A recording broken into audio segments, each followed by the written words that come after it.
Oh, okay. Well, thank you everyone for being here.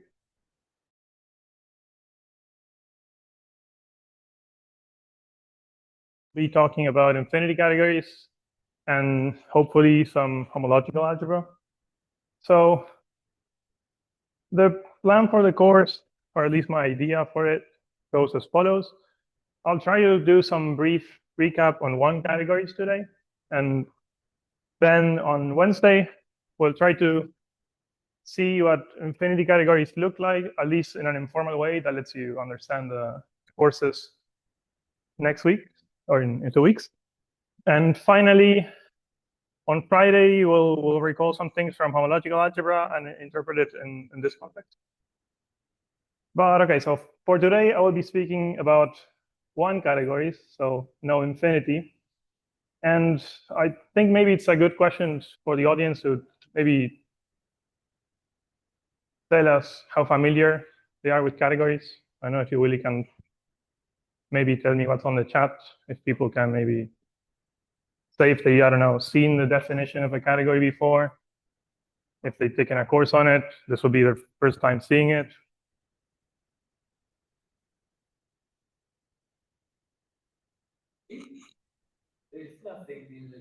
All right. Okay, let's go ahead then. Right, so let's get right into it. I'll first give the definition of a category, then I'll try to give some examples, and we'll go from there. So a category C consists of the following. First, a collection of objects.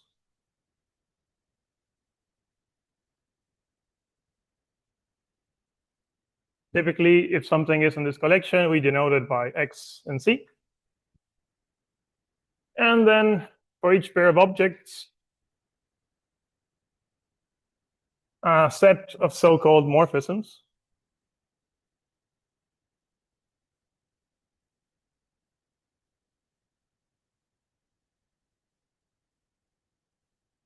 And these can be composed, meaning the following. Now, for every X, Y, and Z, and C, a composition function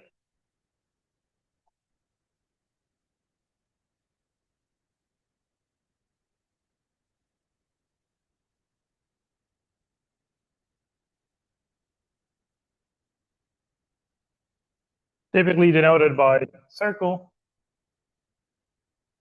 and very often just omitted from the notation, which maps to morphisms to a third one, right? So a typical drawing of this goes as follows. You have a morphism from X to Y, and then on to from Y to Z. Then you have a composition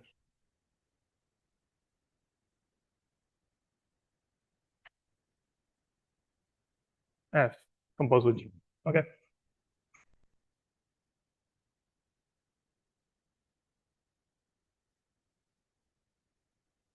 Okay, so let's start with the examples that I would guess you've seen before. So sets are an example of this. They're a collection of sets. And for each pair of sets, you can consider functions between them, and you can also compose these things. And then there's a bunch of categories which arise from taking sets and adding some structure to them. So for example, you have the category of groups in which objects are groups, and for every pair of groups, you consider group homomorphisms between them, which you can, of course, compose. And sorry, I should have said something very important here, which is composition is associative and has identities.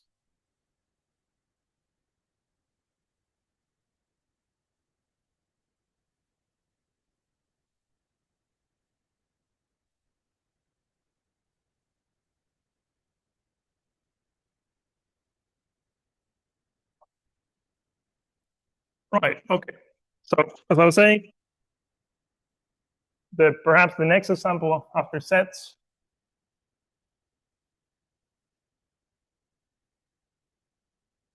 is groups.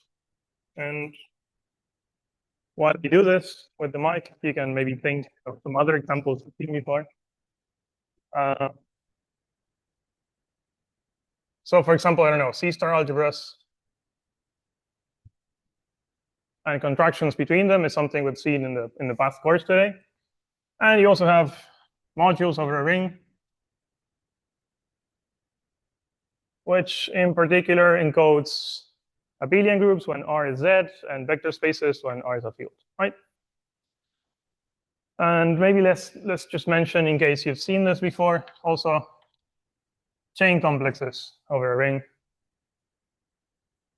And yeah, very importantly, also topological spaces, CW complexes, and a vast family of subcategories of topological spaces, like the locally compact Hausdorff funds.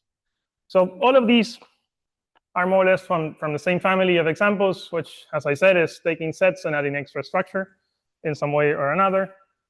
If you've never seen categories before, then I just want to mention two examples that are both relevant as a test for the definition and also for the things that follow. So the first one is called BG, where G is a group.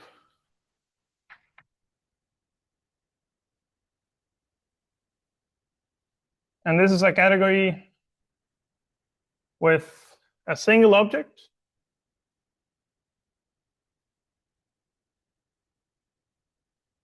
So in particular, there's only one morphism space to specify, right? Which maps from the single object to itself. And this is by definition G with composition, the multiplication from the group. And if you follow the drawing idea from before, this is like having a single point and just loops on the point corresponding to elements in G. Right? Okay.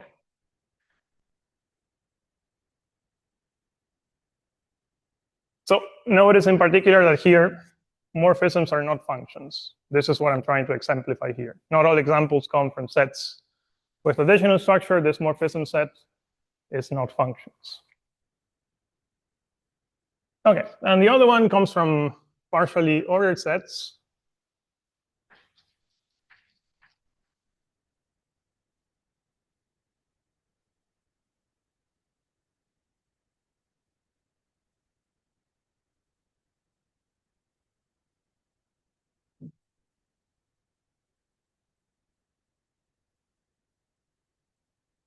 Objects are elements of the poset.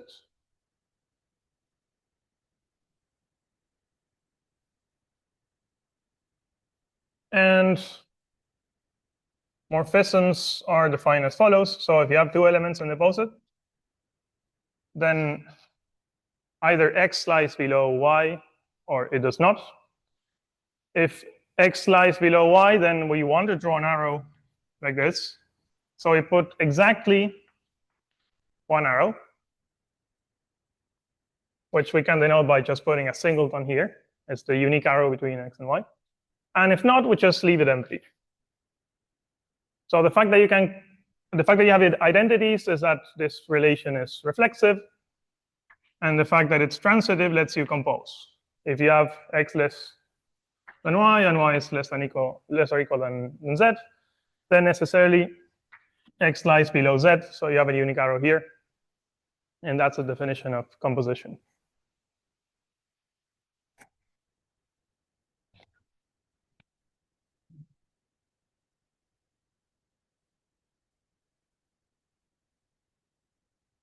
Right.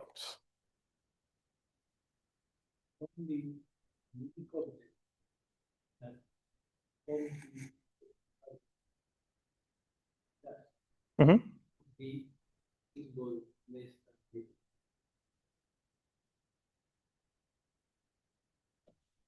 You mean this? Okay.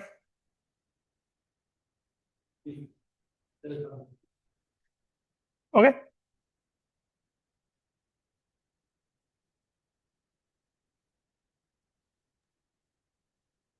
I have a question for the previous example. Yeah. Uh, yeah, in the case of the group, why the set of homomorphism doesn't correspond to the homomorphisms between the group? I mean, Yeah, homomorphism that's a from good G. question. So what I'm saying is for a fixed group G, I put exactly one object, and arrows are elements of G, which is, I mean, of course, these are the same, so I could just write it in this way, which is not the same as saying if I have G and H two groups, then a group homomorphism would be something that lies in the category of groups. But here my definition is exactly one object, which I call bullet. And then I, by definition, say that morphisms between this object and itself are elements of G. So in particular, they're not even functions from a group to another. They're just elements of G. Does that make some sense? Yeah, yeah, thank you. Okay.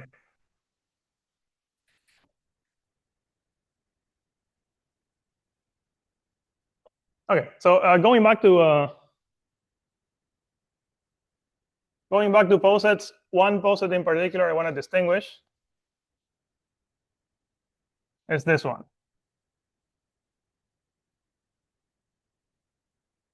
The square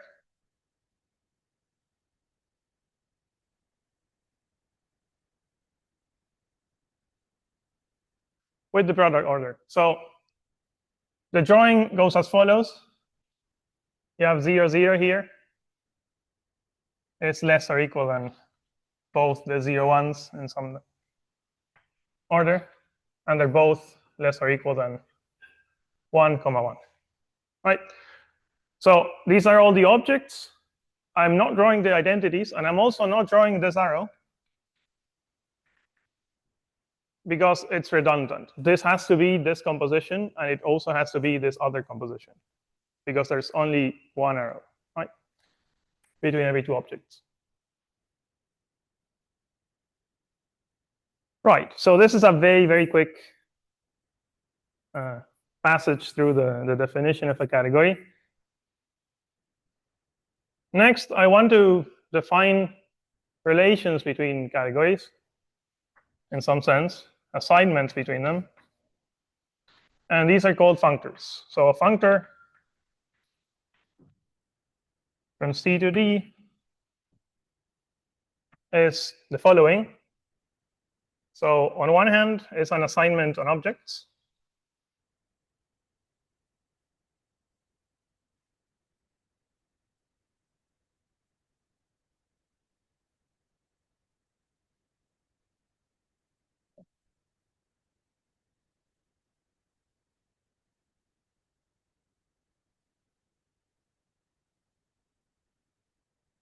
And then for every pair of objects in the domain, a function that takes a morphism between x and y and c and maps it to a morphism between f of x and f of y in D. Right, and this has to satisfy two conditions. It preserves identities and compositions.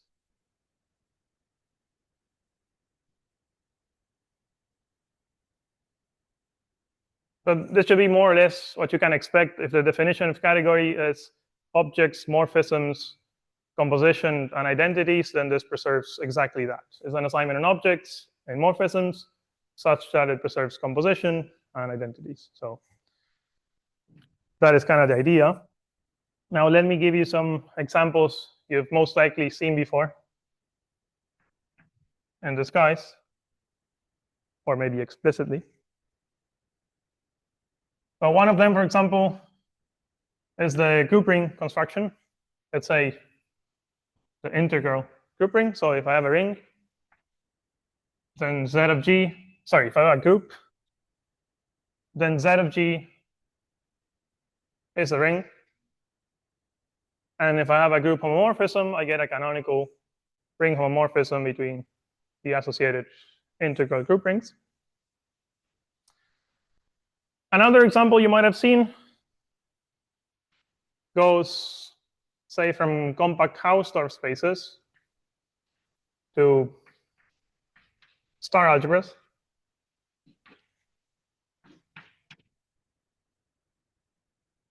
which takes x to continuous functions on x.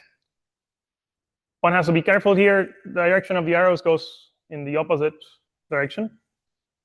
So if I have a continuous function from x to y, then I recompose to get an assignment between continuous functions. But what you can do to fix this is just consider this category, but with all the arrows reversed. This is what the op notation means.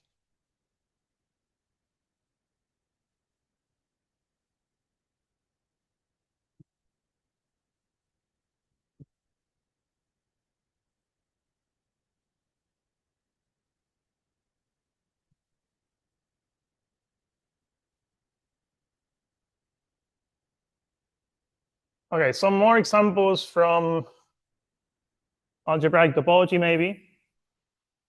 So if you've seen some algebraic topology, then for example, the fundamental group is a functor from the category of pointed spaces, which I denote like this, which means objects are a space and a selection of a point.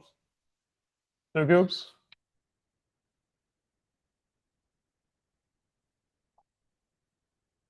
And every continuous function gets you a group homomorphism between fundamental groups. And in the same vein, you also have homology groups from spaces to, say, abelian groups.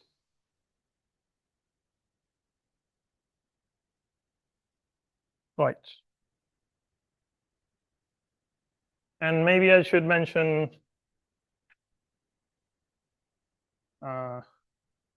further two examples.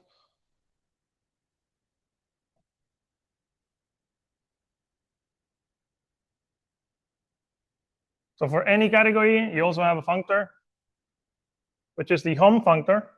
You most likely have come across this functor in the category of R modules, say, or abelian groups.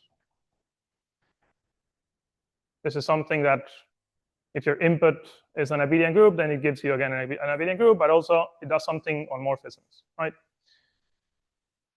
OK, and maybe to address the previous question on BG,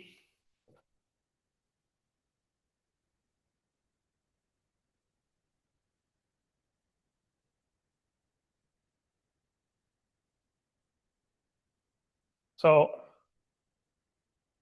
one reason for caring about this category BG is that it encodes having actions of a group G onto something, say G space, as in the first course this morning. So a G space can be encoded as a functor from BG to topological spaces. Because essentially, giving this datum is the same as selecting from the unique object of BG a topological space. And for each element of the group, a function.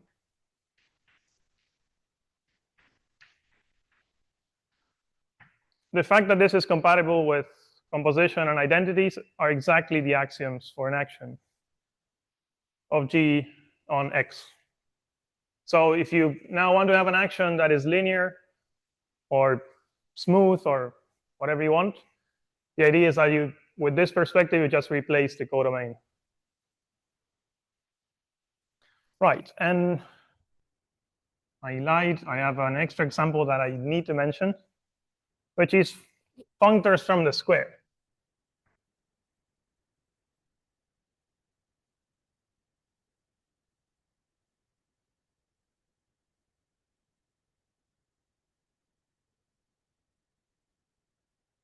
Questions?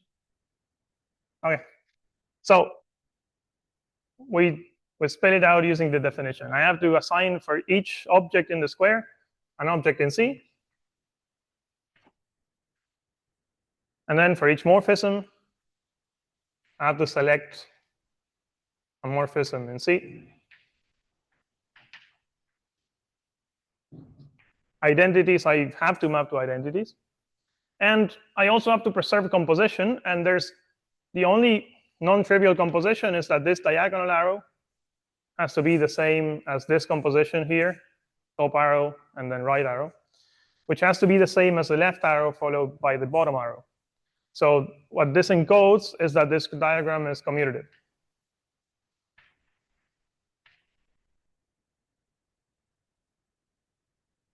So functors from BG encode G objects, G spaces, G sets, representations, etc. And for example, functors from the square represent commuting squares in a category. Okay. Maybe Willy, you can check how are we doing in the chat so far. Any questions? Am I going too fast? Too slow?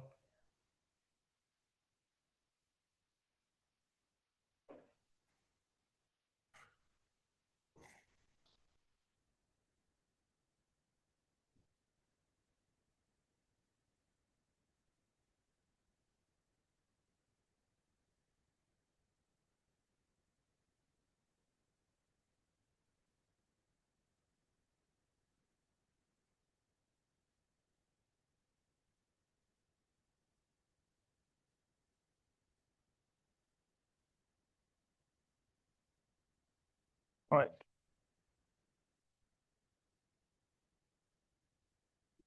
So as I said, I'm just going through a brief overview of the main concepts of one categories, at least in my view, at perhaps a bit of high speed. So do not hesitate, ask questions if you're not following.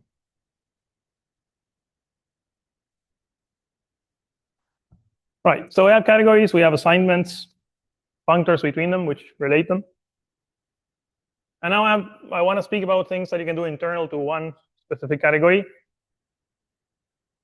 which I think are better described by example first. So before I tell you the definition, this time around, I'm going to switch. I'm going to tell you what I want to convey. Then I'm going to do a specific example. And then I'll try to give you the general definition.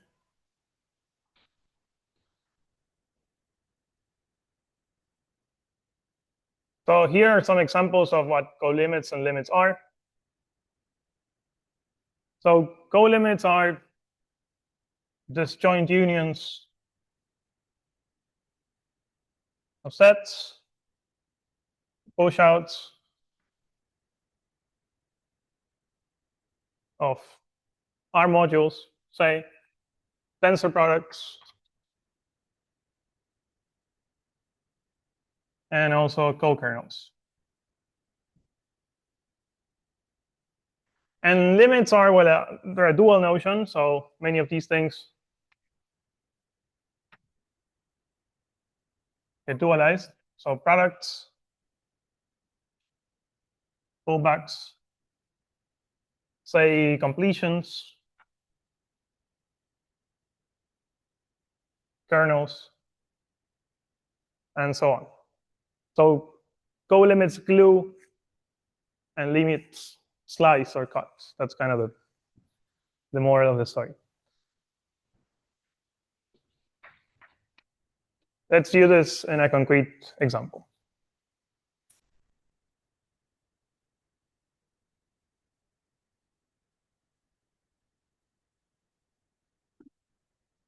So we can fix any category C. For peace of mind, you can think about abelian groups if you want. Not much is going to change. So a span in C is a functor from this poset. It's like half of the square. The C.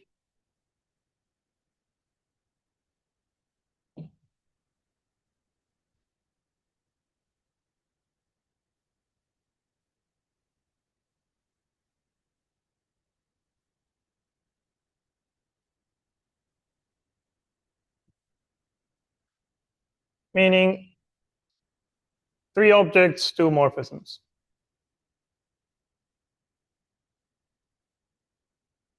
Like the square. Now, a cone over a span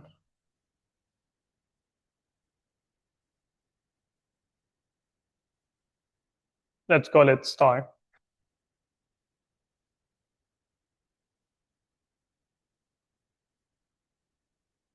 Is a pair of morphisms from y and z to a third object, say p.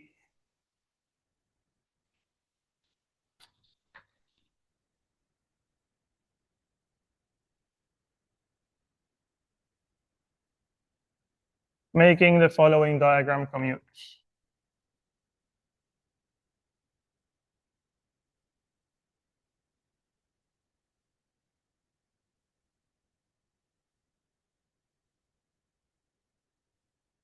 Okay, so the initial datum is this one. And the cone is this thing in blue.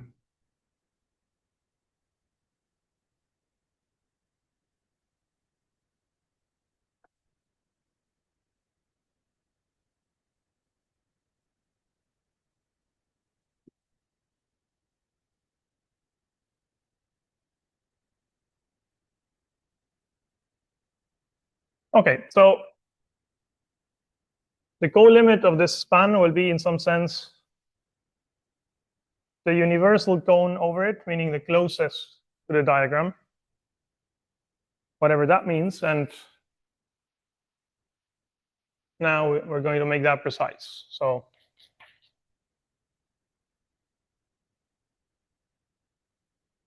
the push out of star, the span we had defined, is a cone over it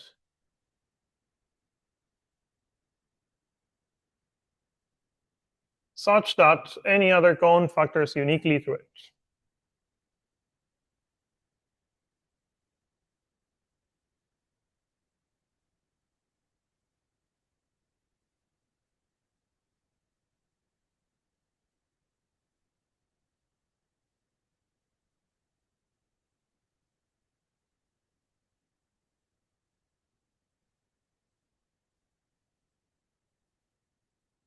Okay, so let me draw the diagram again.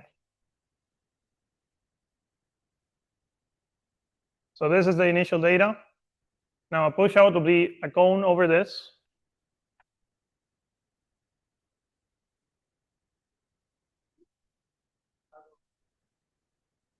Are they? You mean y and z are reversed. Thanks. Right. So it's a cone, but it's not like any other cone. The idea is that for any other possible cone that you could define, there's a unique comparison map. So this is in some sense the closest to the diagram. This unique map factors G double prime with G prime and F double prime with F prime. Right, so this is the abstract definition.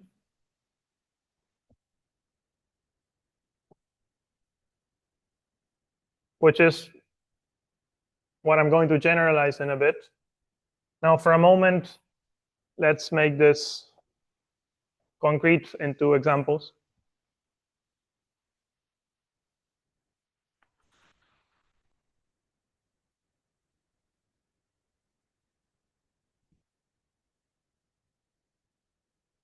Right, so in sets, if I have 2 functions, and I want to complete this to a commuting square in the smallest possible way, well, one thing I can do is I can put like z and y together with a disjoint union. And this gives me canonical inclusions of z and y into the disjoint union. The only problem there is that that's, I mean, there's no reason for why that would commute at all, right? Because an element in X gets mapped to f of X and then to f of X here, whereas you can also apply G and then view it inside Z. And these lie in different factors of the disjoint union. But, well, I mean, this gives you a hint of what you can do to fix it, which is just mod out by the equivalence relation generated by that, and then you're fine, right? Okay, and if your category has more properties in some sense, which I don't want to specify, like R modules, then you have an even more concrete way of doing this, which is you can take, say, the direct sum and then divide by gx minus fx.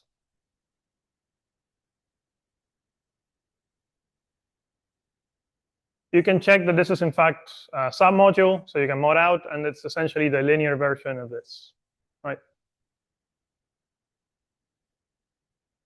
Okay. In particular, if X is empty,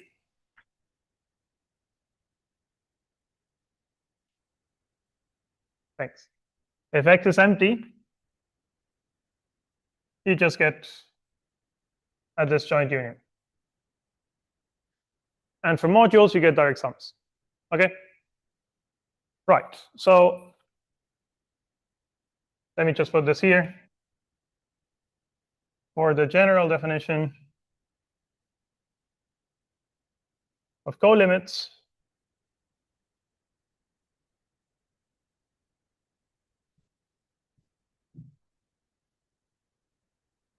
we need more, yes, even more, one categorical terminology.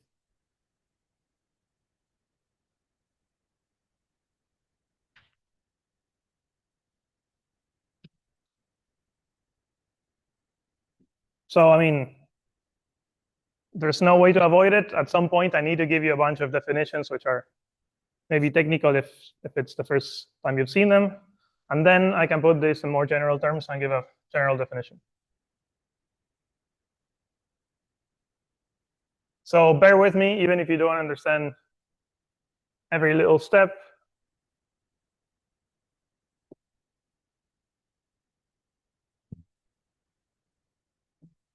My aim is that at least you get some idea of how this works. I think I put in the notes something people say for movies, which is you can suspend your disbelief for a bit.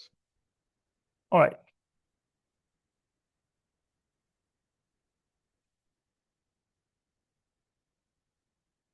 So some more definitions, which again, these aim to formalize this procedure in a more general way, like some way of universally gluing.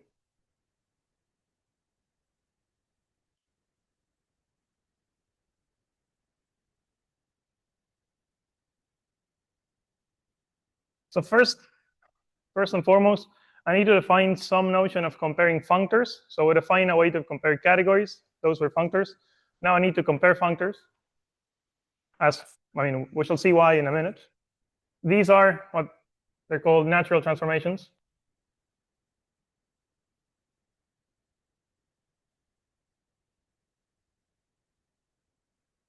And again, if you don't follow all the billion letters, you can at least take away that this is a notion of comparing functors.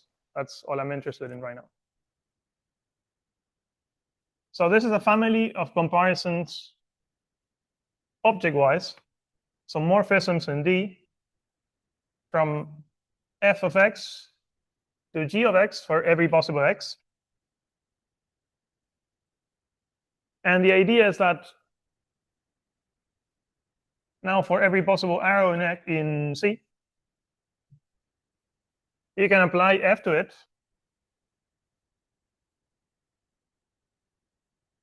you can apply g to it.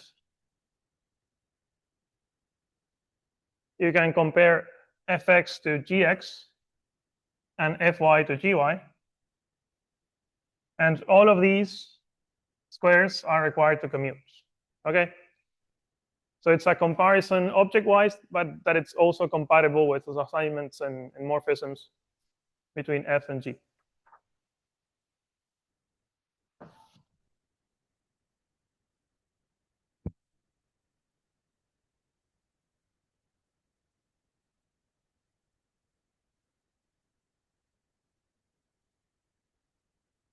Now, this gives you a general definition of what a cone is. So a cone over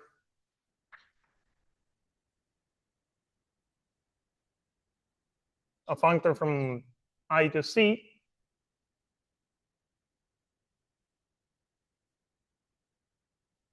is an object of C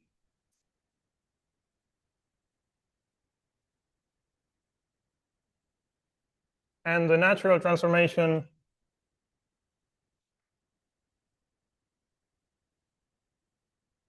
from F to the constant functor C. So this maps every object in I to C and every morphism in I to the identity of C. This is what I mean by the constant functor. So for example, if I have a span, well, a span is depicted as follows.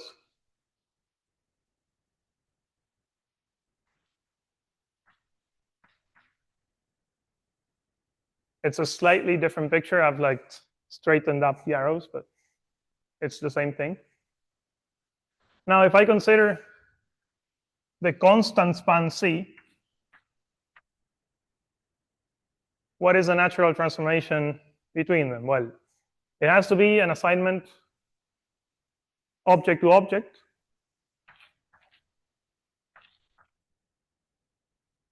Such that everything commutes. So if I call this one f prime, this one g prime, then by commutativity, this one is forced to be f followed by g prime. And by the same reason, it also has to be f prime followed by g. So this is the same as having this diagram here.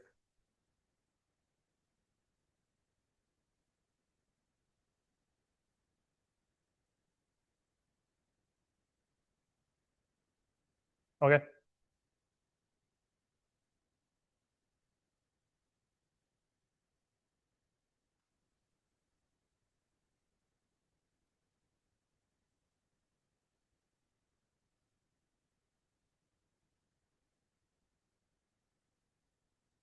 If you're wondering why the name is cone, then you can believe in that diagram. All right.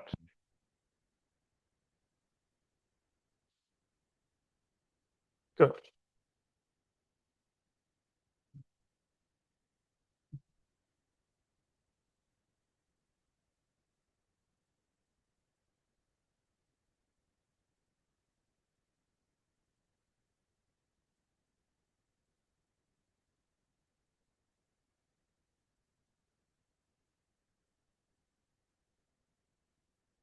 Okay, so we're ready to define what a colimit is.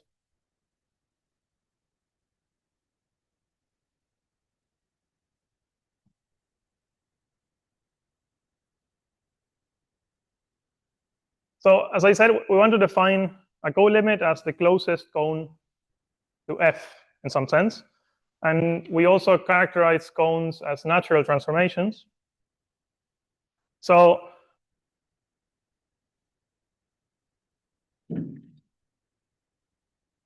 first and foremost, we have to give a cone, which will depend on some object in C. And let's call it C. And the idea is that any other possible cone, which will be some natural transformation from f to the constant functor in x,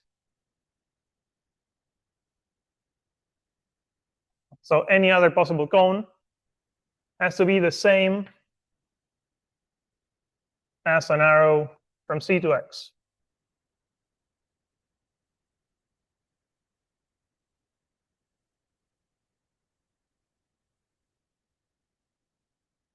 So this is exactly what happened with pushouts, right? I mean, you had first and foremost one cone.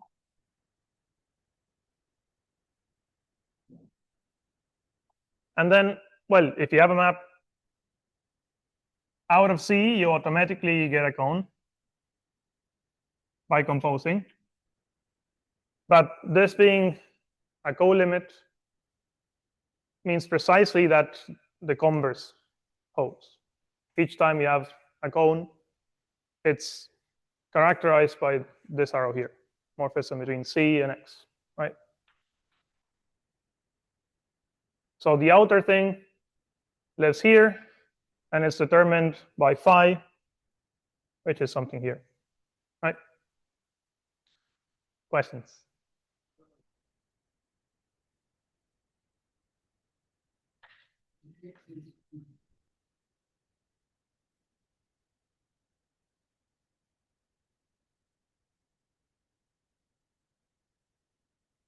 I mean, to give a cone over F is you have F doing things over here inside C, right? And you select one object, distinguished object, and a bunch of arrows pointing to it. What I'm saying is that, well, there is some C such that each time you do this,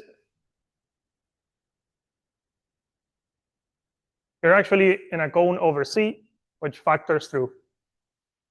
And a way to encode this is that cones over X, the larger one, are the same, are uniquely determined by maps between the small cone, the closest to the diagram, to X.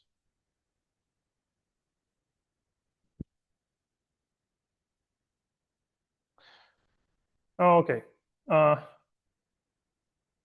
are we doing with time? Do I have 10 minutes or so still? 9. It will have to do, I guess.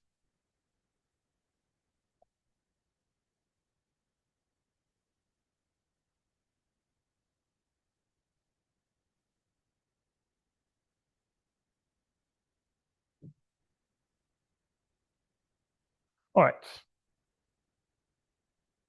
So we have categories. We have functors between them. And if you have a fixed category, you can do gluing and cutting operations defined like so. Which, of course, I mean, I wish I had time to do many examples, but this recover many of the things one sees in say, an algebra or topology course. We can maybe speak about that once we all meet live. And then there's a fourth concept that I need to introduce for Wednesday's lecture. So in the 7 minutes or so that I have left, let me at least give a sketch of the definition and some examples, and then we can stop.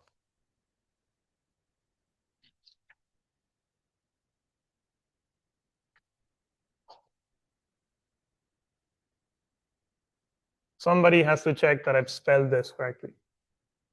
So please do. Willie? Okay.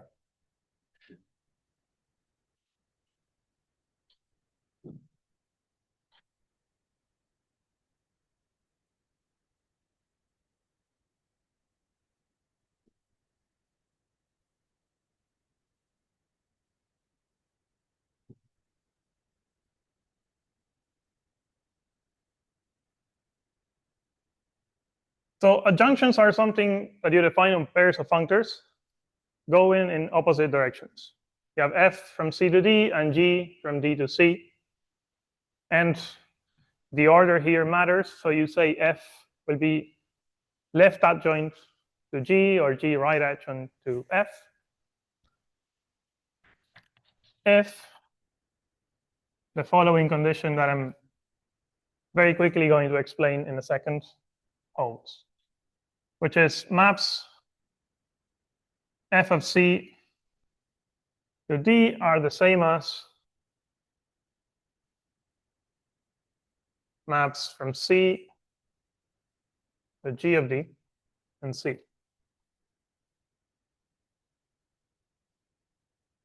I don't want to be precise right now, but these isomorphisms need to be compatible in a certain way. There is a certain natural transformation in the shadows, but I don't think I have enough minutes for this. But this is the important relation.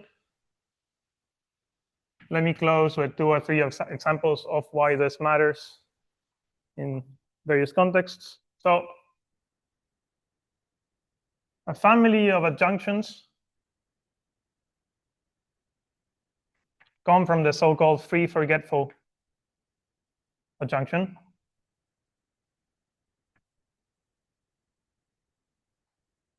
For example, if I consider sets and abelian groups, then there's a functor from abelian groups to sets, which is you just have amnesia, forget that your abelian groups were anything besides sets. You just consider them as sets. Homomorphisms are functions, so you're good to go. And now, if you have something that used to be an abelian group in a past life, and you have a set X, then functions from X to this abelian group are the same as group homomorphisms between the free abelian group on X and A.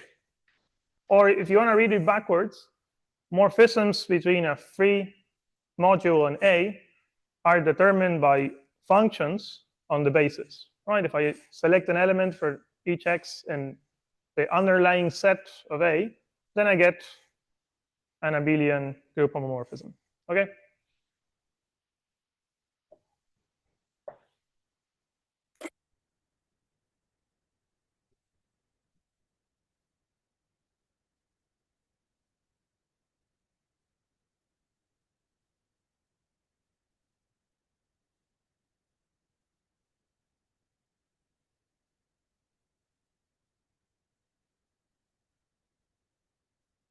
Okay. Now, another example are tensor products. So you have 3 abelian groups, then maps of A tensor B to C are the same as maps from A to maps from B to C.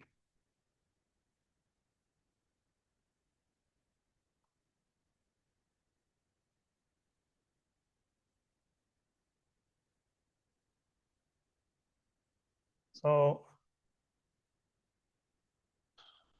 my left adjoints are up. Okay. So tensoring with B is left adjoint to homing B, right? Okay.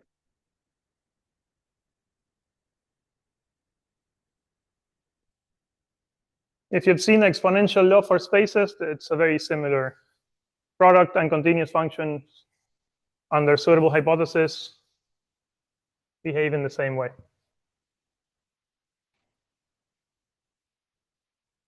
Okay, and the last one I have time for today is co-limits. So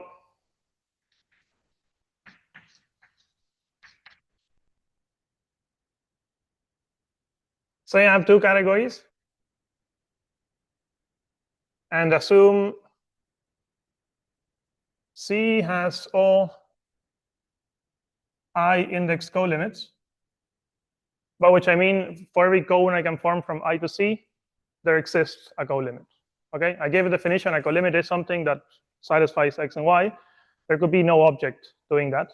Let's assume it always exists, at least for a fixed I. Okay, then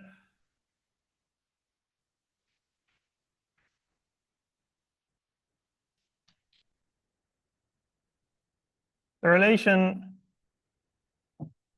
at cones over F .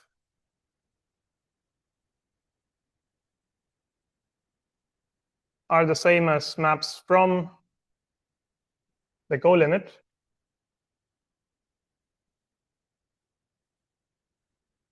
If you see the left and right-hand side, sub C,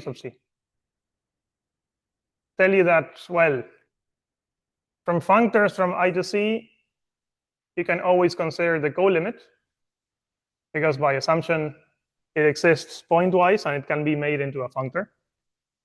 And from C to functors, you can always consider the constant functor.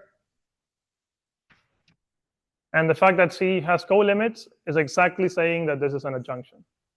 Maps in functors from F to the constant diagram are the same as maps out of the co-limit. So I know this might be a lot to unpack if this is the first time you've seen adjunctions, but I just want to mention, because we'll see on Wednesday, that once you can define adjunctions in a different context, you can define co-limits using adjunctions. So that was my point here. And in the last seconds, I will only mention a very important theorem, is that left adjoints preserve co-limit, and right adjoints preserve limits.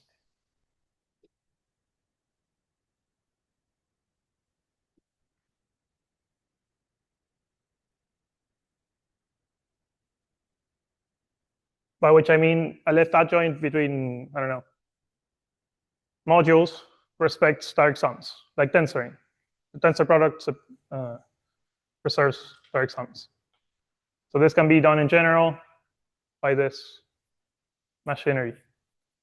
And I guess that's all I can say today. So let's stop here. Yep.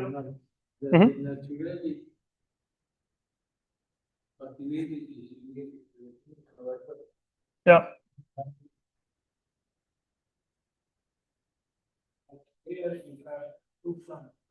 Yeah, they go from C times D up to Z.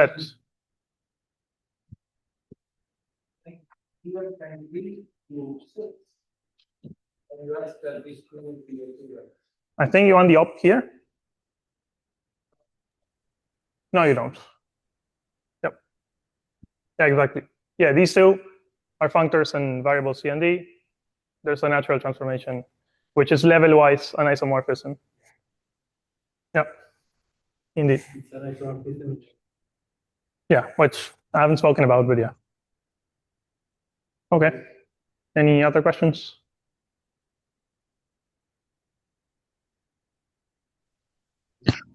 I have several questions, but I want to ask first, what is const of an object? Okay. So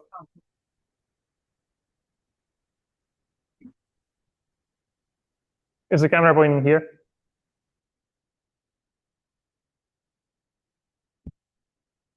What I mean is if I and C are categories, and X is in C, then I will define a functor, which is so-called constant on X, and goes from I to C. Now, to each object, little I in big I map it to X. And for every arrow in I, whatever it may be, I don't care. I just map it to the identity on X. So this guarantees that everything will commute. It will respect identities because it maps everything to the identity morphism. So that's what I mean. Okay, it's like collapsing the category into one object that is X. Yeah, you can also think about it as you go to the 1 point category. Let's do this, and then from the 1 point category to C, you can always select an object. This composition is a functor, and it's exactly the constant one.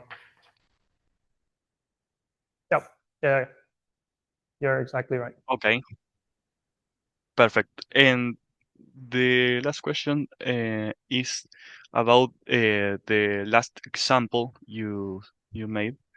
I am not sure what you mean by the functor colim sub I. Right. That is because I've been quite imprecise about it, but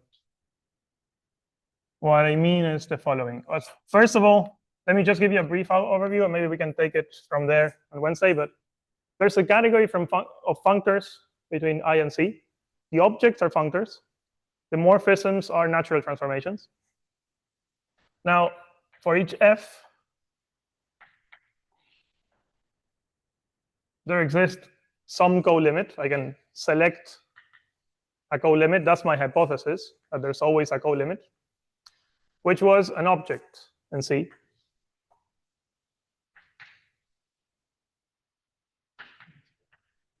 And if I have a natural transformation from F to G, the rough idea is that you can make a natural transformation between cones, which by the universal property of the co-limits will give you a unique map between the co-limits. But I would need a bit more time to be precise. What I mean is for each functor, I can define what the co-limit is, but not only that, for each natural transformation, there's also a unique way to promote this selection of co-limits into a functor that is compatible with composition and so on. Thanks. Thank you. So I have a question. Is the co-limit unique, or do I need a sort of a choice to choose one? That's a great point. So it's unique up to unique isomorphism. This is the same as saying, I don't know, if you have two sets and you consider the disjoint union, let's say, so that we don't make a word salad, they're actually disjoint. I mean, as a set, this is essentially the same as any other two-element set. So if I can produce a universal cone using this one, I can definitely do it using this one. This is the same as when you prove, I don't know, quotients are unique. The universal property of quotients, they're unique up to isomorphisms. Direct sums are unique up to isomorphisms. So yeah, they're unique up to a unique comparison map between two selections. If you have two co-limits of the same diagram, then you will have a unique isomorphism between them. And the idea to construct it is you be one as a cone over the other, and this gives you opposing maps in both directions, right? You use the property that defines them in symmetric ways to get inverse isomorphisms. And I say this, I mean, it's also a very good point because this is exactly the type of notion that we will relax when we speak about infinity categories. Things will be unique up to a much more relaxed notion of equivalence than isomorphism. But for these, they're essentially unique. They're unique up to iso. Thank you. Thank you.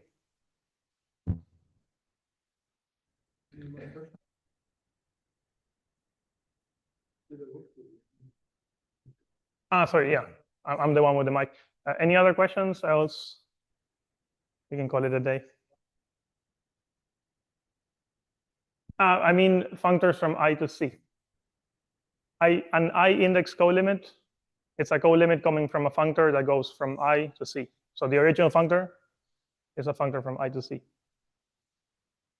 Say to have, if you have the category that only has two objects and nothing else, having I index co-limits is having coproducts, like direct sums, disjoint unions, this type of phenomena. So you can fix a shape and ask if you have co-limits of that particular shape.